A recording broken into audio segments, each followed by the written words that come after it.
சென்ற வாரம் என்னுடைய நண்பர் வந்து இங்கே இருக்கும் கேஎஃப்சி கென்டக்கி ஃப்ரைட் சிக்கன் ரெஸ்டாரண்ட்டுக்கு போயிருந்தார் அவருடைய குடும்பத்தை கொண்டு.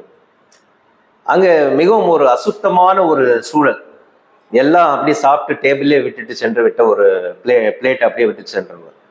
ஸோ அப்போ அங்கே நடந்த விஷயம் என்னவென்றால், அந்த என்னுடைய நண்பரும் அவருடைய மனைவி என்ன செஞ்சாங்கன்னா, அந்த டேபிள்ல இருக்கிற அந்த பிளேட்டும் அந்த விட்டு சென்ற அந்த வேஸ்ட்டும் என்ன பண்ணியிருக்காங்க, எடுத்துட்டு அங்கே போய் குப்பையில் போய் கொட்டினவன் அந்த அருகில் இருக்கும் 4-5 பேர்களும் அதை திருப்பி செய்தார்கள். அதாவது அவர்களுடைய ஏரியாவை அவர்கள் சுத்தம் செய்தார்கள். ஆக ஒழுக்கம் இல்லாத ஒரு சூழல் நாம் பார்க்கும்போது தனிநபர் ஒருவர் அந்த ஒழுக்கத்தை அங்கு அமல்படுத்தும் போது அங்கு இருக்க சுற்றும் ஒரு சூழல் அங்கு மாறுகின்றது.